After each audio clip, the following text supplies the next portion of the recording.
Hello, Jacqueline. Welcome to It Just Takes One. It's great to see you. Nice to see you. I have been looking forward to doing this interview with you because you and I have been on a journey over the past year. And I actually had an experience with you that I don't get with all of my authors. And that was the ability to meet with you regularly through the year, so that not only did I go with you on the journey of writing the book, but I really got to know you. And I've appreciated that opportunity. So I'm going to start by just saying thank you. Thank you for going on the journey with me, but also for the friendship that we've developed over this past year. Thank you. Yeah, it's interesting because what I'm doing with you now is really just finishing up. But that was the beginning of the COVID and beginning of writing a book that had that was personal as opposed to just how to, which is what my background is. It was very challenging. First the whole chaos of the time, and then feeling a little exposed writing about me. Yeah, the vulnerability of writing about yourself. And I'm excited to share your story and to really share the book. But let me start by just letting the listeners hear a little bit more about you. And I'm just going to go to your bio and give them just a little sense of who you are and some of the accomplishments that you have had and some of the things that you're doing in your life, just so they get a little background on you. You are a movement coach, a rehab specialist, a health and wellness coach, and you also own the business Audacious Living NYC, which we'll talk a little bit about. But it's specializing in pain relief through better movement, and you're really a holistic practitioner, looking at managing pain from a variety of different methods and opening the possibility for people to transform, which again, we'll talk about today. You're certified as a fitness professional through NASM, the National Association of Sports Medicine, National Board Health and Wellness Coach certified. You also have specializations in certifications with the Functional Aging Institute, the Arthritis Foundation as a program leader, Exercise ETC as a remedial exercise consultant, the Aquatic Exercise Association as an aquatic fitness instructor, an Aquatic Therapy Rehab Institute as a certified rehab specialist, and you have training from Well Coaches as a health and wellness coach, and the American Council on Exercise as a group fitness instructor. So you pretty much don't have anything going on in your life.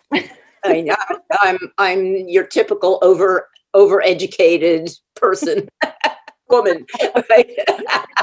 And an unabashed techie and DIY geek, and you love cats and bicycling and bright colors, and you're an artist and a designer and lots of other things that you can put on your plate as well. Yeah, well, it used to be a little hard to figure out why I was doing what I was doing. I spent years as a potter, and I don't know why. I couldn't figure out what my purpose was, and I finally, at one point, I decided that what drove me was creativity, and creativity basically is not about drawing or design or painting or any of that. It's about how I think, and what it entails is a lot of curiosity about everything. And and so I have, although it may look like I've jumped from stem to stern in what I do over my life, the fact is that it all ties together through being curious and being creative. And it sometimes it gets people going because I'm constantly asking questions, and they think that I'm questioning them, and what I'm doing is just pursuing a thought. Mm-hmm. The curiosity is so important, and it does lead us on different paths, and certainly it's led you on a lot of different paths. Let's talk a little bit about some of that, because you didn't start in fitness. You found your way to this arena, but that's not how you started. Share a little bit about how you found your way to the fitness field and began your journey of getting healthy. Well, I actually, over the years, I did what's the word? find, kind of look into fitness now and then. I got very involved with jazzercise. I looked into becoming a jazzercise instructor. At early on, I looked at personal training as a career. And at the time, both of those took way more effort because it was a new field. They were new fields. And people didn't, I didn't grow up with a gym. People didn't join gyms when I was young. There weren't gyms, or maybe there were, but they were usually places where sweaty guys went. You know.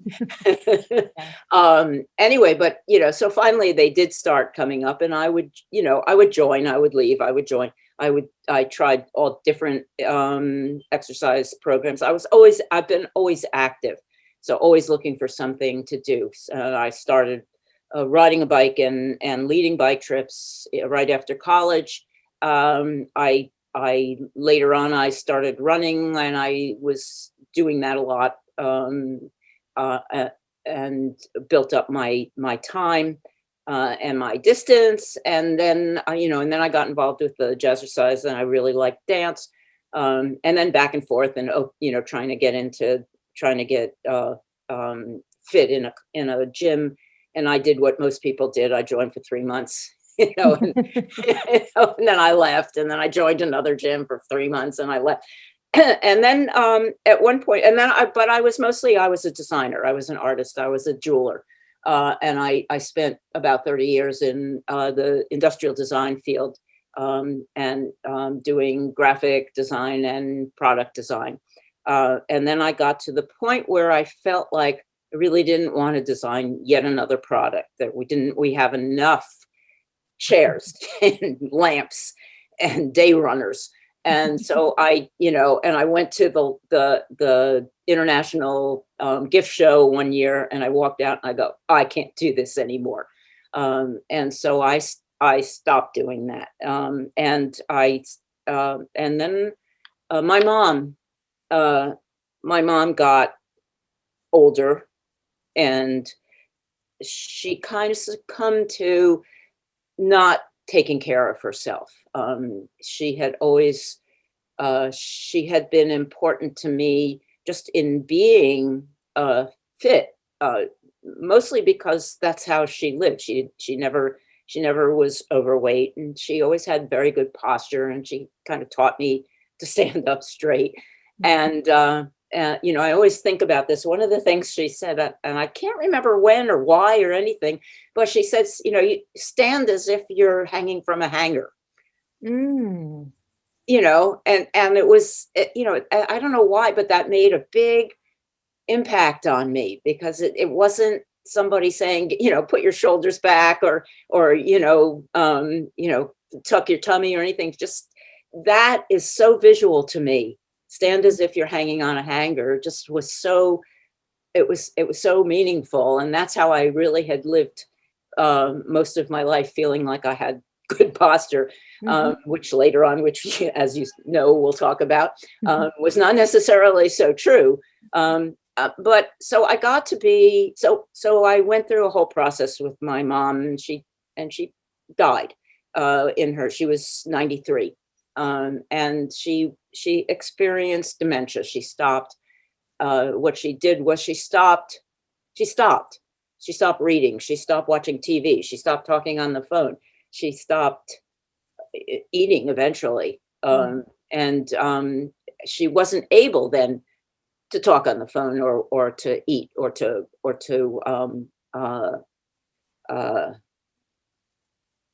watch TV. She couldn't even turn on the TV. She forgot how. She just let herself. And that really affected me. When she died, I felt like she gave up. I felt that she didn't have to do that. She had nothing wrong with her. I mean, she was basically healthy. I mean, she fell a couple of times, as old, is a possibility, but her, her faculties had been there, and she didn't have she wasn't really on any medication. She just gave up.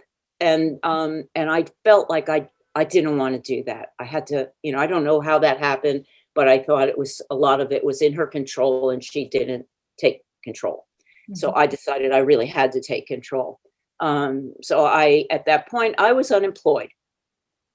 Uh, at 50, I got laid off from a job, and it was really kind of disturbing. And I went through a depression, and I ended up being disabled, they said. And and so I was doing a little of this and that because I couldn't find a job. I was doing some freelance work. I picked myself up and became a ESL instructor. I did that freelance. I started a jewelry business. I just kept looking for stuff to do. And when my mom died, I had gained some weight because of whatever it is that makes us do that. And, and I, and having made this decision, I wasn't going to go down the same path as her. I joined a gym again. And I joined an app, MyFitnessPal, and because I was yo-yoing my whole life, and I said, okay, that's it. I'm just going to stop doing that. And I joined a gym that was a half a block away, and I spent the year. Took me a year to lose about 30 pounds, and it took me a year to get in shape. And I started with a personal trainer, and after about 6 months working with this trainer, I left her, and I sat in the gym and I said, I don't like working by myself. And I looked around the gym and there was a class. And so I went and took the class and really liked the group. It was fun. So I started taking all these classes. And then I just, one night I was in a Zumba class, which I had loved because, again, it was dance, as I was liking the music and everything. And it struck me, I taught college in the past. I had been in a lot of groups, and it struck me, I thought, I could teach this. And so I asked the instructor about the training, and I signed up for it. I didn't have a mentor. Some people, go into these things and somebody kind of brings them along. Nobody did that. I just had this idea.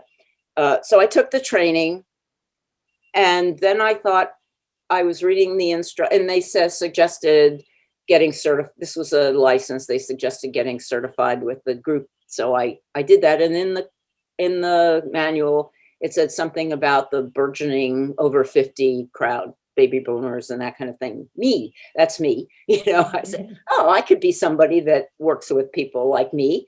And so that, I thought, so then I did Zumba Gold, which is for beginners and also kind of focused on older people.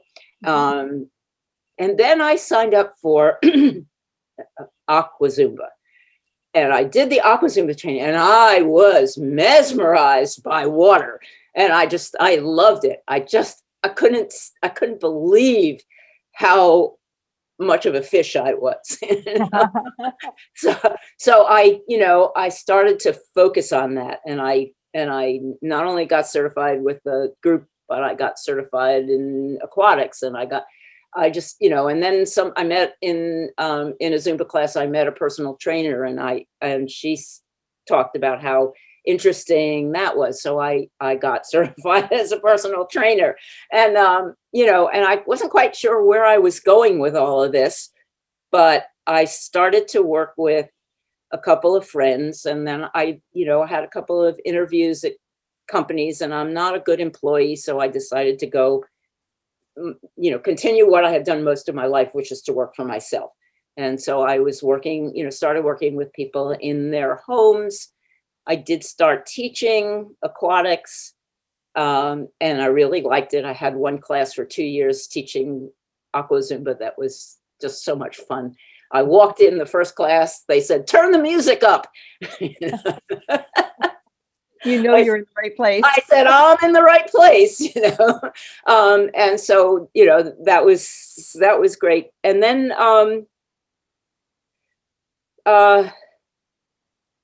the IRS got in touch with me. They said, you're retired. You're no longer disabled. Well, they didn't say that. I mean, I'm still, but, but I was, they said, oh, you're retired. I said, oh, so nothing changed except that it was 6 months later. And I was at this gym and I said, I cannot spend the rest of my life going to the gym. And so having, gone through this training, I started to, to say, okay, I'm going to do this as a second career, or maybe it was a third or fourth or fifth at that point with what I had done. But I felt like I had found something. I had found something that, that first of all, I had already been involved in, even though I had done design most of my life professionally. It was kind of an avocation, and it felt like I was good at it, and I felt like, and I had no problem with any of the tests that I took because I already knew the stuff from absorbing it. And, so what I had to learn was pretty minimal, actually. And then I spent years trying to fit myself into a square peg in New York, being an aquatic specialist, which I still love. But it got to be a year or so before the pandemic. I thought, this is not working. I'm beating my head against a wall. I'm going to have to go in another direction. And I wasn't quite sure. At that point, I was in therapy. I was in PT,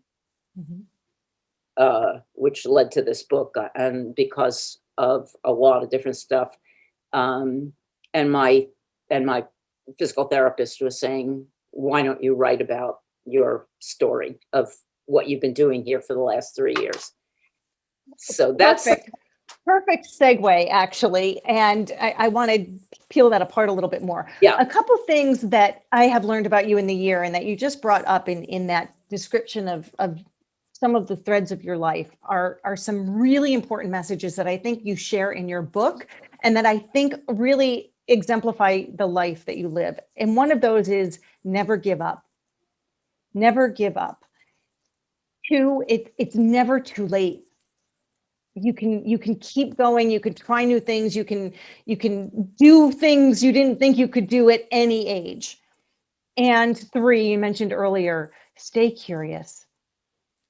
Keep searching for things that pique your curiosity, and you never know. You never know what might come out of it, like a book, for example, or careers, or who knows what. And you exemplify that in so many ways, and you talk about it in the book. So let's share a little bit more about the book. The book is called Living Pain-Free: A Journey to Moving Better. You just described a little bit of what inspired you to even write the book, although it is not your first book. So talk a little bit more about why you wrote this book, and share about your past books as well, so people can know what to look for when they start searching for you. Well, yeah, I actually have a friend that used to say, you keep reinventing yourself, which is really true. I think I've never felt like a failure. I've been poor. I've been comfortable. I've been depressed, and I've been not depressed, and I've been overweight, and I haven't been overweight. And I just feel like everything's been fluid throughout. And it never, I don't know why this happened. It wasn't that I had an awful lot of encouragement as a kid or anything like that, but I had something that stuck with me from my very beginning of being who I was. My mom used to say, every single picture of me as a kid is blurry. They'd point a camera at me and I'd go, hello, and I would throw my hands up, and I would assume a pose. And so whatever they took, because however the cameras were then, were not fast enough to get me in between movement. That sort of embarrassed my mom, that I was so exuberant. So I have, it seems to me that every time I hit a dead end in something, like it's not so much a dead end as a corner. Mm. And, and so I change the, the pitch or the direction or whatever a little bit. And I looked at, and just about everything I've done, like I said, I did jazzercise. I thought about teaching it. I had been, I worked for a gallery during the time when I couldn't find a regular job. And so I was a clerk in a gallery, and I thought I can make this jewelry. And I did. And I set up a Etsy shop. And, so the pitch to go from being, a gym member to somebody in the profession wasn't that big of a switch. When I was a jeweler, I wrote a book on the material that I used. I was using polymer clay, which was an interesting bakeable, flexible medium. But I was writing it from the perspective, everybody's writing it about jewelry. My background was in pottery, so I wrote the book about functional and objects, which was a whole different kind of book. And it sold quite well, actually. It's one of the first books out about that. When I was teaching design at Trenton State College, I was trying to get tenure. So I thought, well, if I write a book, they'll give me tenure. Unfortunately, the book didn't get published before I didn't get tenure, but it did come out. So that was my first book. It was on illustration. Both of those were for commercial publishers. And that was interesting. And I really didn't enjoy it. I must have made like $1.25 an hour, basically, because of what they gave you as a royalty. But when I started my fitness business, I thought, having written 2 books, if I wrote a book about what I do, it would give me some credibility. So I wrote a book aimed at the 50 and older market called Daring Dames, a 5-step guide to wellness. And it took me, I did it with on Facebook. I did it with a challenge somebody set up to write a book in a week. So, and I wrote that book in a week. And it took me a month to get it published. And then I rewrote it and rewrote it and rewrote it and rewrote it. I just rewrote it again 6 years later. So, and then a friend of mine's brother said, "How come you don't have one for men?" I said, "There really isn't any difference, but okay." So I came out with one. There's 2 things. There's a couple of differences between men and women. I came out with Dashing Dudes, a 5-step guide to wellness. They're still on Amazon, and they're kind of my philosophy in general terms, and mostly a how-to kind of thing. And then I was trying to meditate, and I tried those apps and stuff like that. But the problem is I can draw, so coloring was not attractive to me. But a book on coloring, because everybody else likes to do it, that was great. So I looked on Amazon. There's no books about fitness. Nobody. There's like a couple, and they're really dinky. So I took all of my stuff from my clients that I had provided them drawings of what they were supposed to be doing, and in between our sessions, and I came up with 30 body weight illustrations and with backgrounds to color. Color Yourself Fit, a guide to thinking about fitness, mindfulness, anyway. And that was really fun. So I did another one. I did one on yoga patterns, and I asked a friend of mine who's a yoga instructor to write the introduction. So that one has 30 examples. So there's tons of yoga coloring books, but that was fun. So I liked writing those 2 books, especially that first one that took me a week It's like, I was like, if I can write a book in a week, then it's fun. If it's going to take me a year of agonizing over it, that I wasn't going to do. So when my therapist suggested it, I thought about it early on, and I didn't do anything because I was still involved in whatever I was doing. But then I was coming towards the end, and he said, "So when are you going to write your book?" And that's when so then I was talking with a friend who you interact with. I had been also at a fitness conference where Greg spoke. So I knew about Scriptor, and I thought, I can write a book, how-to book, but I don't know anything. And I'm embarrassed and I don't want to talk about myself. So I think I need some help. And so that's, between talking with my friend about she uses you as a consultant, she really liked you. And I liked what Greg had said at the workshop. And it wasn't like, I had said then, I said, I'm not a beginner writer. What I can't do is I can't market. I'm not good at it. And so he, so I, finally I said, all right, let me bite the bullet and see what it's like to work. And I have worked with coaches before. So that was not a big stretch to move it around the corner into a new area. Yeah, just a whole new thing. And then it ended up being that year-long process, but it wasn't agonizing. It was a good year. It was a purposeful year. I want to share just a little bit. This is right at the beginning of the book to give the listener a really clear vision of what they will find in this current book.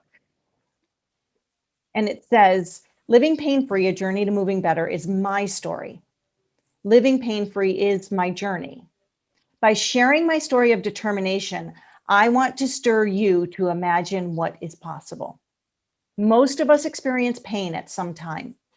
Sometimes we experience unending pain, and there is no one-size-fits-all approach to healing our body's aches and pains. When we are in pain, all we can think about is relief. My goal is to stir your imagination by being an example of, quote unquote, someone like me. Recognizing ourselves in someone else opens the possibility for transformation and is the key to change. Through audacious living, we can ignore what might be others' perceptions of us. We become inspired when someone like me shows us new possibilities." I'm pretty good. You wrote that. Good. And, it's funny to hear it from somebody else, because if I read it, I'm very critical about it. Why did it say it that way? That kind of thing. But, coming out, it's, I've had this experience, a couple of friends have read the book and have called it inspiring, which doesn't sit well with me. Didn't sit well at the beginning. I'm uncomfortable being an inspiring person. You know, and, and I have a therapist, actually a longtime therapist, who has over and over again told me to not expect other people to do what I do. Which is an interesting concept to, to to look at people and separate them from me, which is why I was so careful to say, this is my journey. You know, everybody's going to have their own, and it's going to take them however long it takes to get to the point where they decide doing something is of primary importance to them. And I think that what you read that's the best I can say about how, how I feel about things. I think we make time, we make it a priority to do whatever is really important to us. And if we don't do something, there's no sense in beating up ourselves about it, because we're either not going to do it it's not that important, even if we think it should be that important. And, and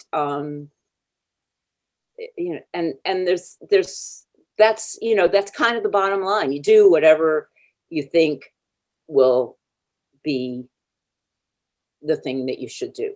Mhm. And you don't do it if it's not. Which really puts everything squarely back on yourself, and it, for me, what it does is it relieves me of a lot of pressure, because if I'm not willing to do something, and I usually ask my clients this, what are the advantages of not doing it? Because there's got to be something that I'm getting out of not doing something that I know that I think I should be doing. And so that if I'm getting something out of it, then I'm getting something out of it. Right. And what's motivating you to change, or what's And if I'm not, if it's no longer doing that, you know, then, then then I have to think about what it is that I do want to do. And I guess I'm fortunate in a way, because because I'm pretty honest with myself, and I just do what has to be done if that's where I want to go. So, like right now, I have a torn meniscus. Mhm. The therapist said, "Don't run." I said, "Okay, I can stop for a while." "Don't bike." I said, "That's not going to happen."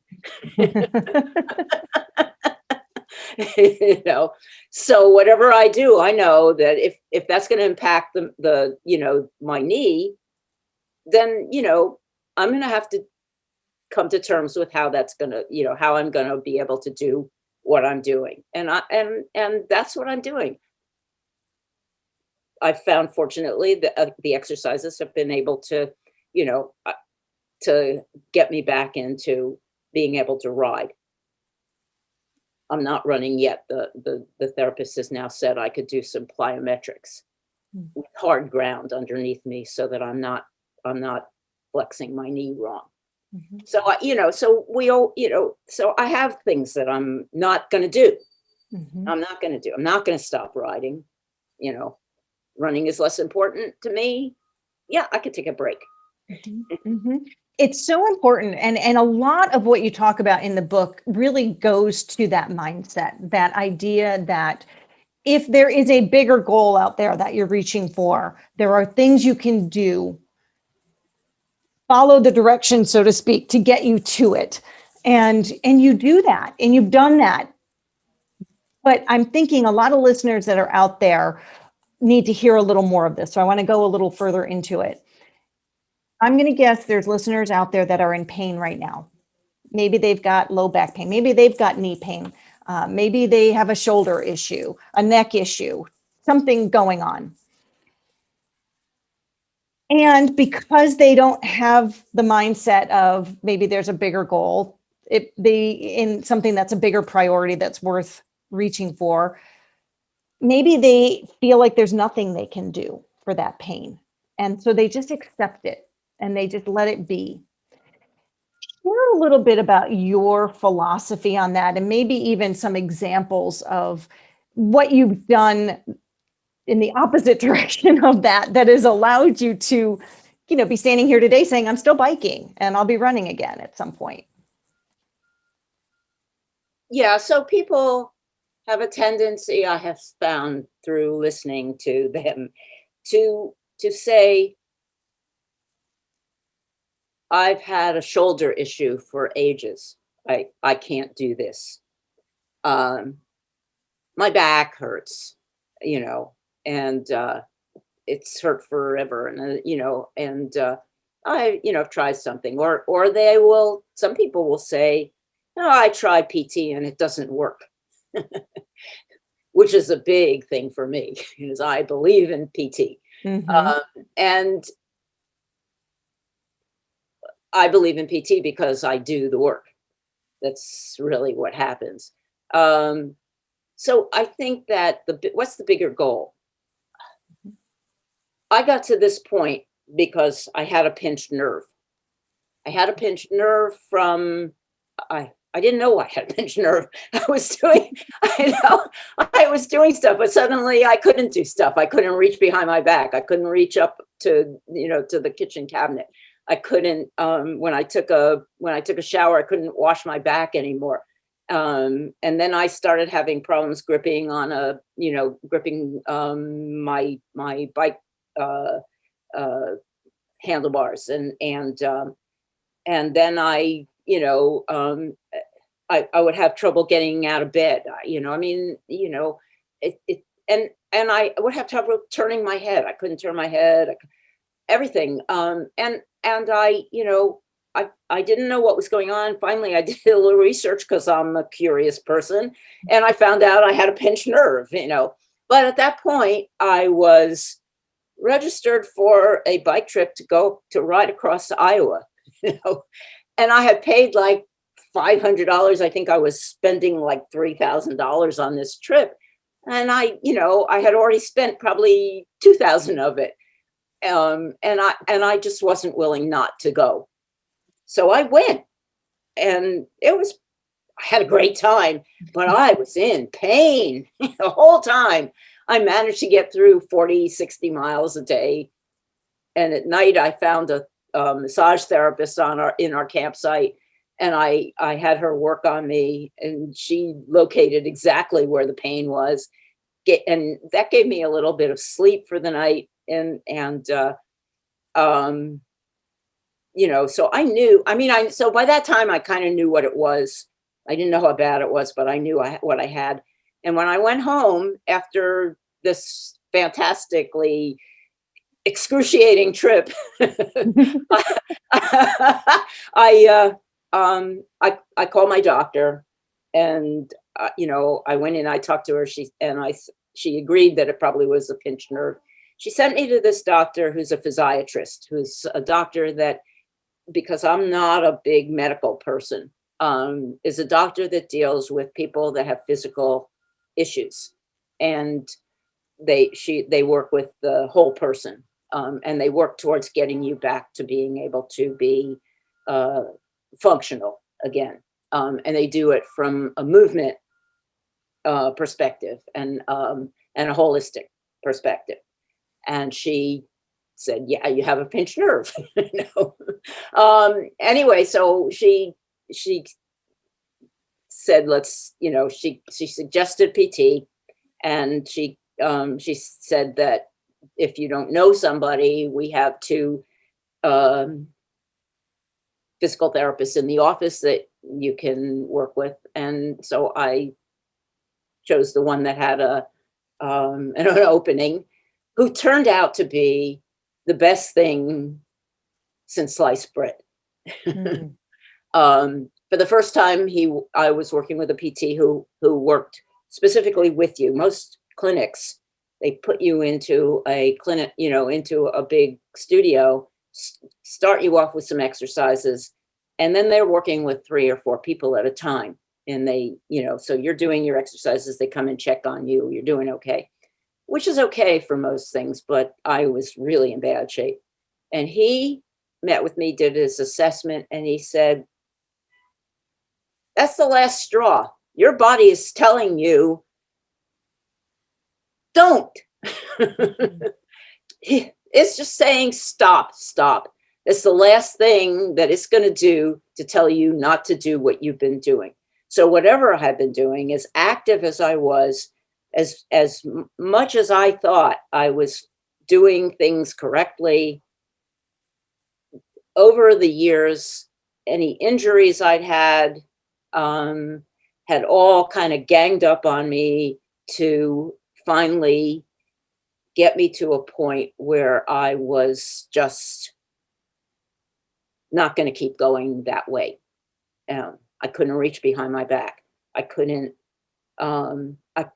sleep because I could only turn my head in one direction.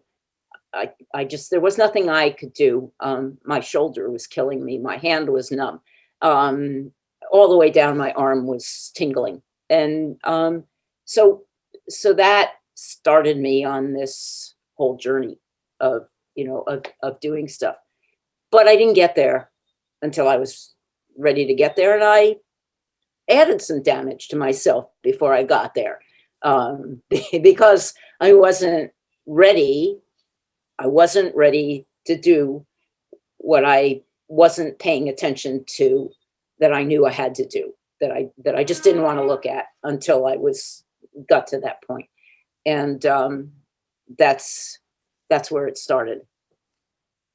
I think it's a really important message that you learned in that moment, maybe, but that we can share now with the listeners, is that whole idea of what pain is, the idea that pain is really a warning sign. You actually write in your book, pain is a warning sign. Long before pain becomes chronic, it can alert us to poor alignment and overuse.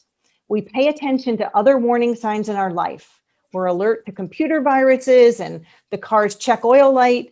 But when it comes to our body, we treat pain as an inconvenience. We cover it up so we can keep moving. We ignore the limitations imposed by pain. And you go on. But what you're saying is, as soon as we start ignoring it, then it can create a landslide of all these other issues. And you did experience that. You had multiple injuries, and you kind of talk about them in the book.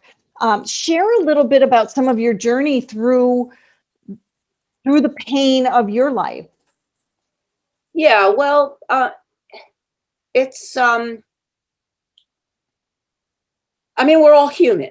So, it's not like I walked around going, "Oh, I'm having trouble. I'm going to fix it." Mm-hmm. I mean, I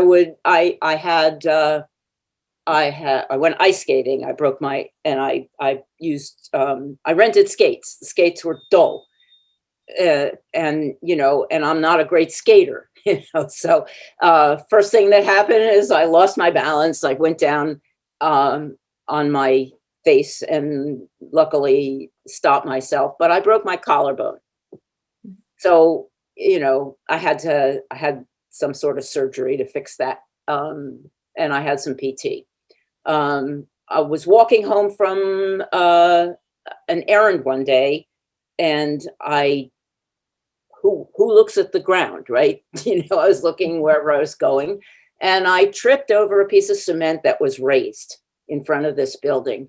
And I put my hand out to stop myself from hitting my face, and I broke my wrist. It's like, it wasn't like I was doing anything. I was walking. So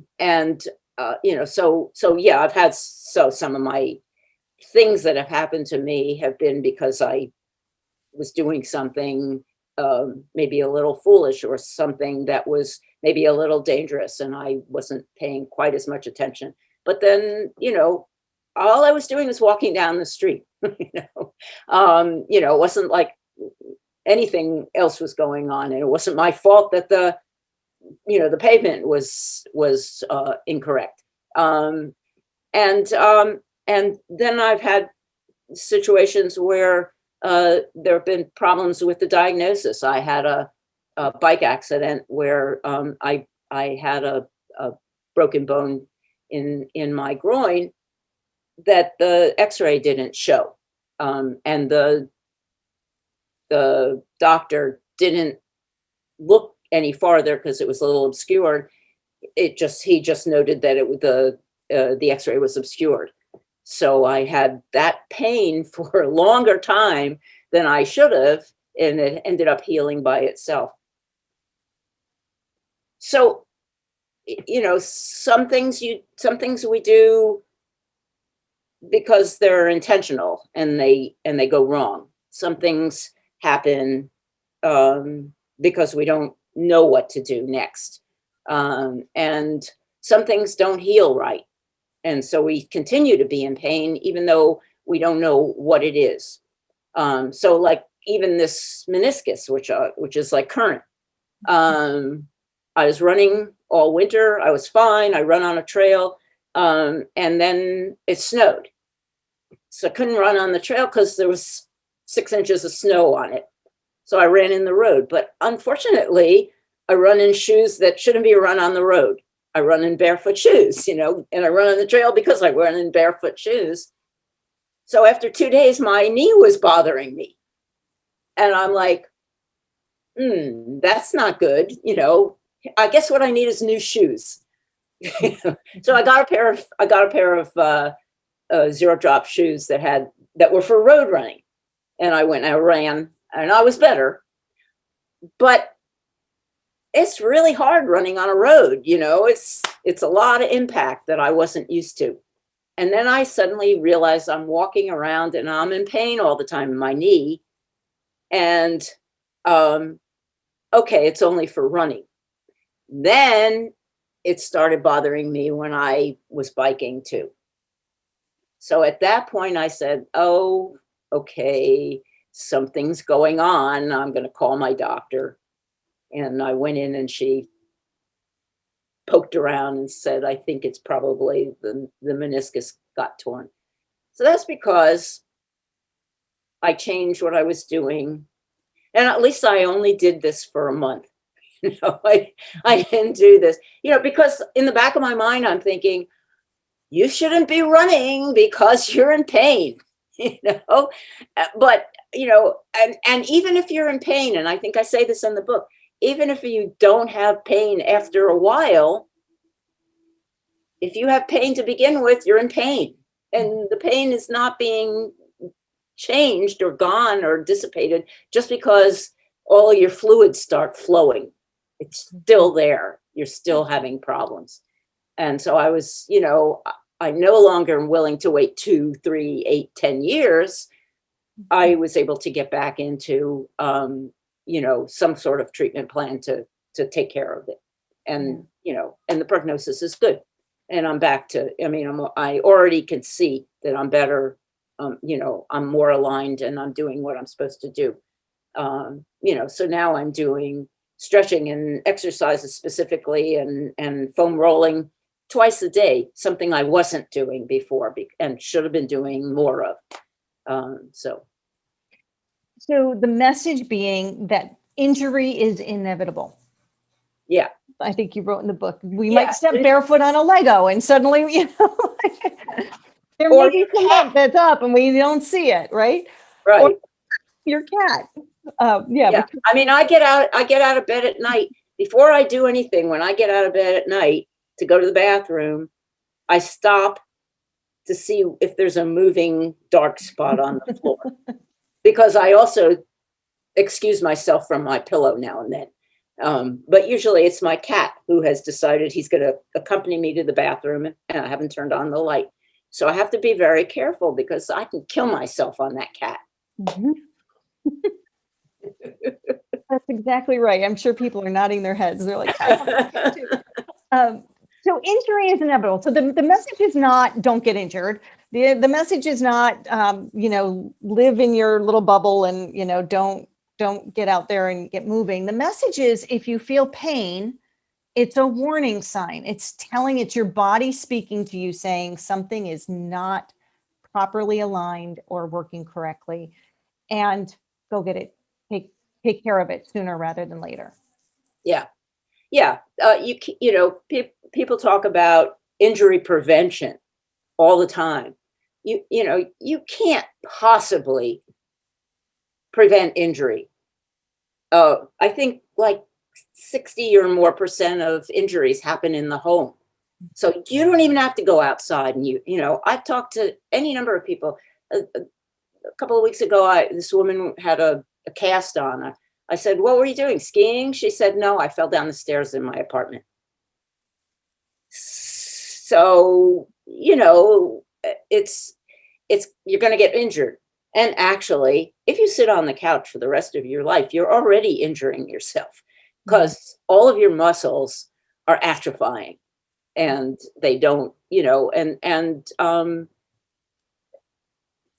whether you have a chronic condition, I have arthritis in a bunch of my joints, or whether, or even if you've been, and so there isn't anything I can do about it's there. The only thing that you can do is just move yourself. Moving is really the only way that managing pain is possible. So even if you've fallen, and if you've fallen, you need to learn how to get up. We're laughing about that, but that is so true. Talk about why that's so important. So yeah, so you're gonna, people get older. Actually, people don't even have to get older.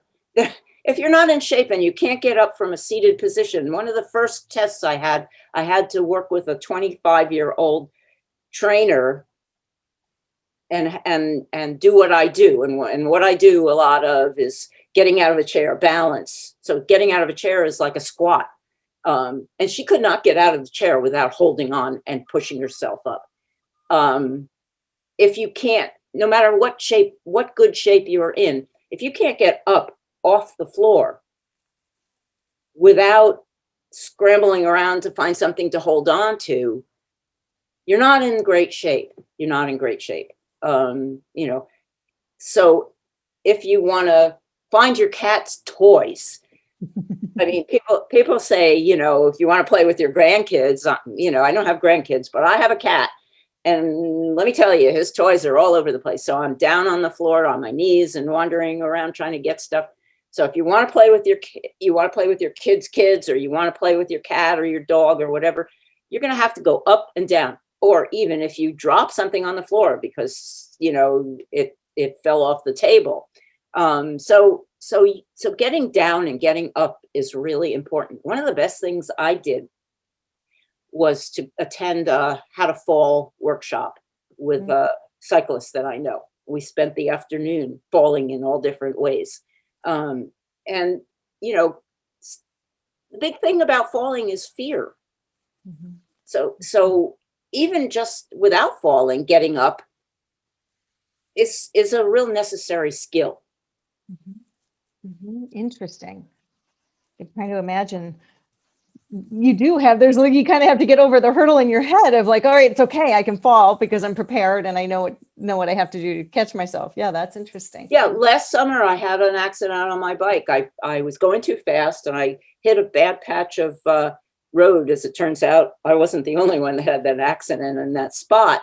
And as I fell, I just, my hands got tangled up in my bike, but I was relaxed. And that's really the key, because if I hadn't pushed my hand out when I fell on that cement those years ago, I would have not broken my arm if I had been in control of my body better. And that's what balance is all about, and falling. It's about controlling and feeling in charge of yourself. And so, yeah, so getting over the fear of falling is important, and just being able to get up takes care of that a lot. I'm a proponent of learning to fall, but not everybody is willing to go that far. Mm-hmm. But learning to get up, there's all kinds of ways you can do that, and so that if you do fall, you're not a victim of that ad that is perpetually on TV. And so you can, you don't feel when you're down on the ground that you have lost all your facilities. Mm-hmm. Mm-hmm. I remember reading once that there was a much higher death rate for people that have stopped getting down on the ground and getting back up. Yeah. That it basically life stops Yeah. when you don't have that ability to just go down and up. Mm-hmm. So let's say somebody's listening and they're like, wow, I don't think I've been down on the floor in a really long time. Do you have a recommendation for them? How would you suggest they start? That's a good question. I actually don't know how somebody would start with that. I guess, well, I mean, I've seen, I know that there are YouTube videos and stuff for, Mm-hmm. For people that come down and how to get up using a chair or something like that. Mm-hmm. But if that's a problem, I guess the first thing I would do is to I would Google it. I mean, I'm a I'm a computer person, I would go, how do I get up? And you probably find all kinds of some of them stupid and some of them good and that kind of stuff. And then I might look, how do I find out how to get up? And I mean, I would start by asking questions. Be I would curious. start, Be yeah, curious. I would start by being curious about this, if this was something that I haven't done anything about, and I have spent a lot of time not wanting to do it, or or if I've fallen and I'm afraid, if Mhm. I've done something and I'm afraid, I would look into, what should I, what is it first? I would identify it. I would go, how do people deal with it, and kind of. And for me, I would ignore all the you need an operation stuff, but I would start with the basic question: what is it? Mhm. What is it that I can't do? And then, how do people do that? And I would follow. For me, I would follow what I think is a logical progression of questions, starting with, what is it? Starting with what is it? Mhm. Identify what it is that is that I can't do. And I mean, from a whole different perspective, like right now I'm looking into a partnership, Mhm. so I just Mhm. started it this morning, and I looked up what is a partnership, Mhm. and then the next question might be, what are different ways of doing it? What are the downfalls back? What are the things that could go wrong? What are the things that are advantages? How, and then how will I, how would I maybe, how would this look? How would this look? I think how would this look is a very big question to answer for people and for myself. Um, so the thing of I'm not going to change is one, Mhm. and what are the advantages to not changing is one question. The other is to get to the point where how would it look if I did it this way, or how would it look if I was able to do this? So how would it look if I could get off the floor? What would that mean to me? What would that mean to me is an important thing. Yeah. Yeah, A so potential, that being able to see a potential, being able to see another way, which I think is a lot of what your book is, allowing people to see the potential that maybe they didn't know existed.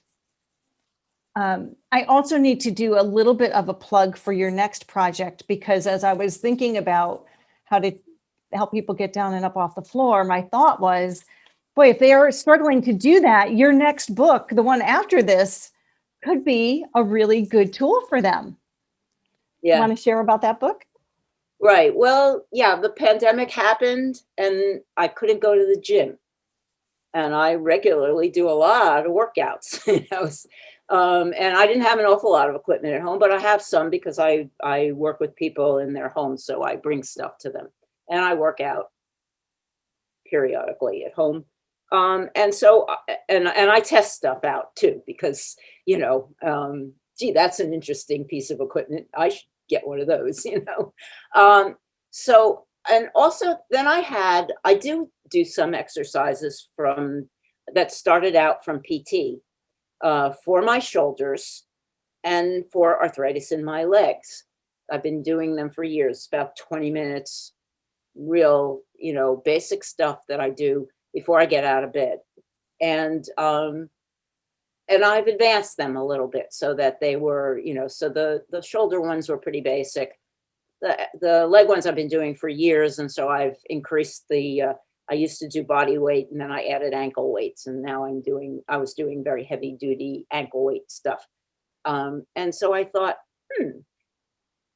and I tried exercising on the floor, and I live in this tiny little 200 square foot apartment that in order to have enough floor space, I have to move everything out of the way. And then I have to move it all back after, in order to have breakfast. And that's not real conducive to, creating kind of routine. So I looked up, I Googled, exercises on, in a prone position and lying on my back position. And I discovered a couple of things that I could do with weights. So there's a dead bug Mhm. exercise, which you're moving your legs and your feet, that pretty much everybody's done, probably in yoga or in an exercise class or whatever. But it turns out that that's a really good core exercise. And I did all this, a lot of stuff in the water, so I had a pretty good strong core, and I was determined to keep it. And so, I started to do with what I had, the exercises that, using that dead bug. One was a chest press, and one was a fly, and all while you were doing a dead bug with exercise. And I only had one 10-pound weight. So there's the type of exercise I know about called unilateral exercise, which every exercise, when you do work with a weight, one limb at a time, works your core on the other side in order to stabilize yourself. And if you're working on the mattress, you're moving kind of like in the water. It's not like walking on the floor. Mhm. You have to stabilize yourself.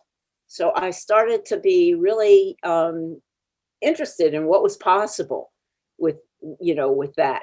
Um, and I just was working. Didn't think about it. I just started to do these exercises with weights.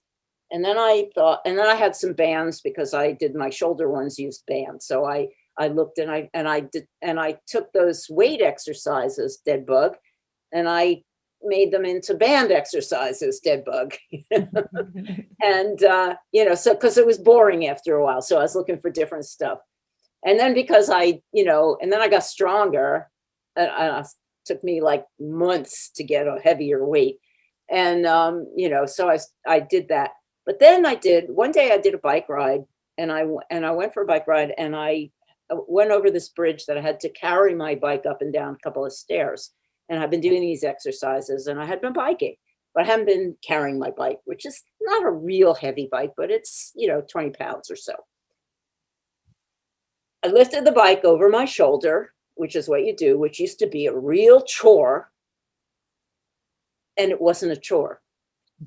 It was like, whoa, this is not bad, And I walked up those stairs holding the bike, and I was flabbergasted.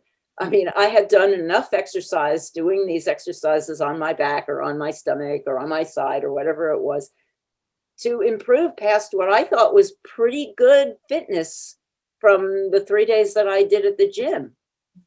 I was amazed, So then I thought, oh, I wonder what else I could do.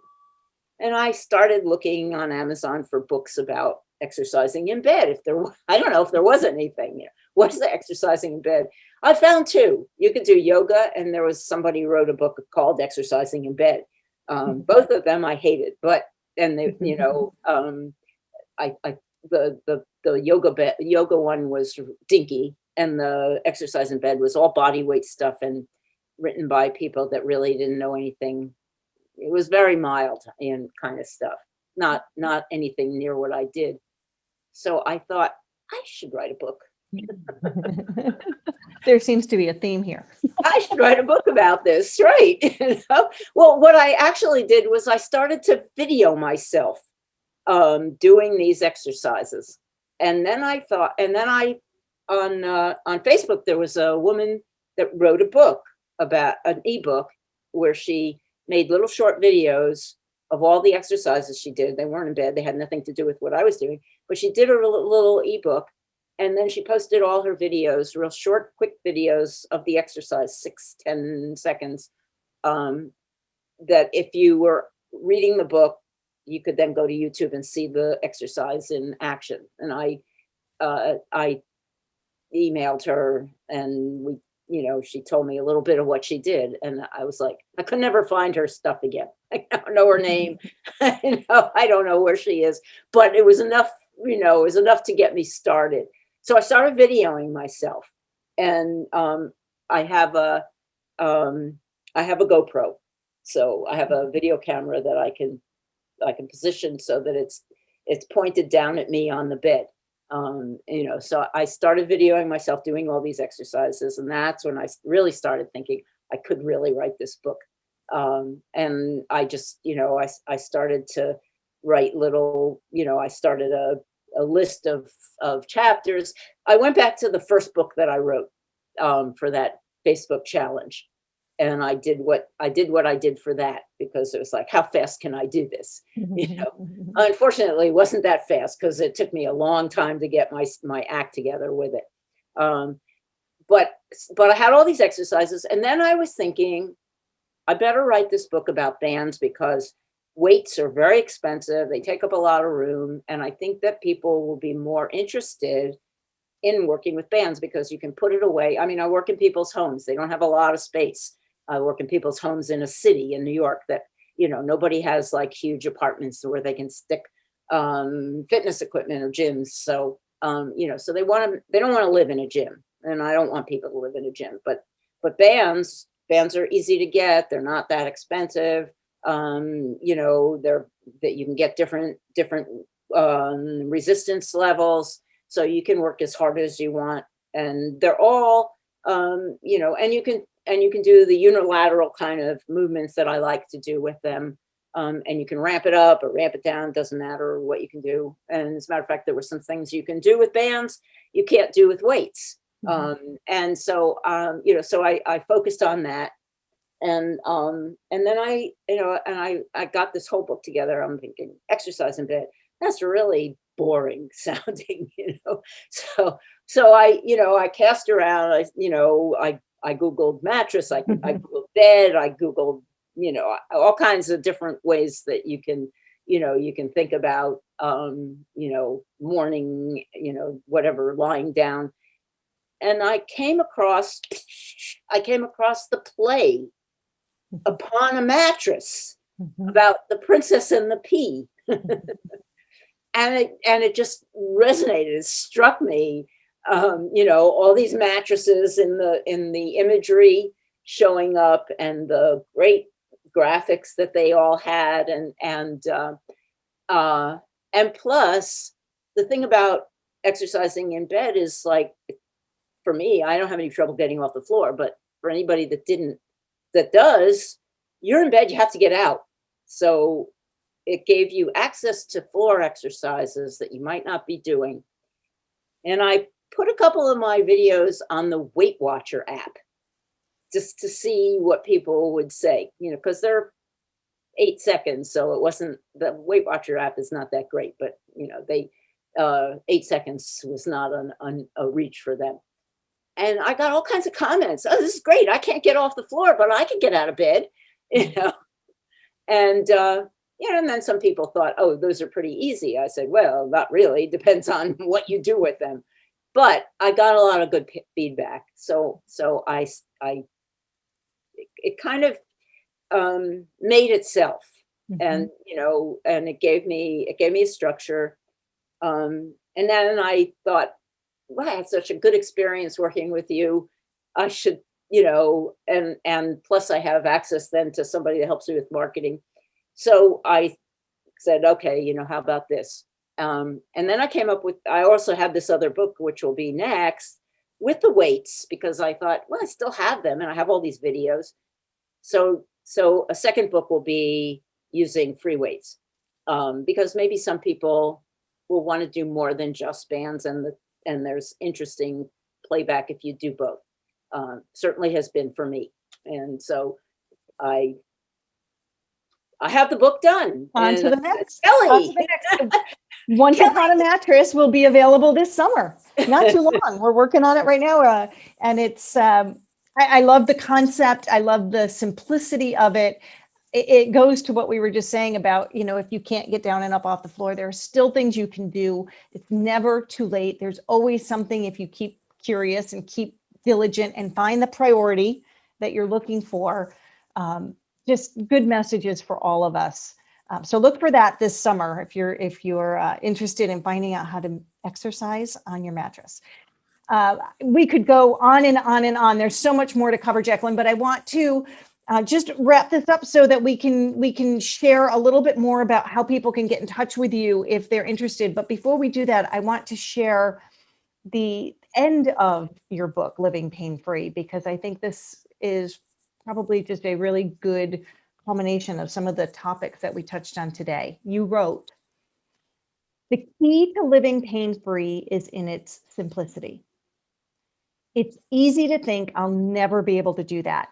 Many of us give up, bemoaning our pain and stiffness. But persevering can reward our struggles with victories.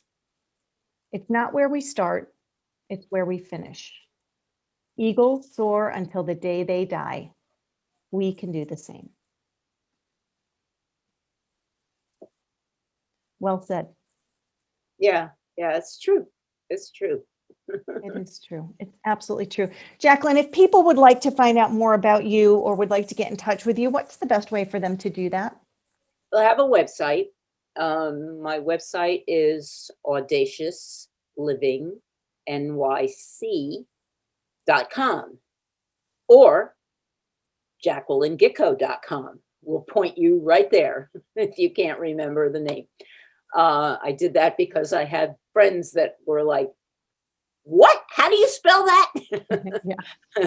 So, so my website gives a little bit of background or gives some information about what I do and how I do it, and how to contact me. Email works. I have a Gmail, Jacqueline Gikow at gmail.com will get you there. And I have a phone number, but it's on the website. And I can also put it in the show notes as Yeah. well. Yeah.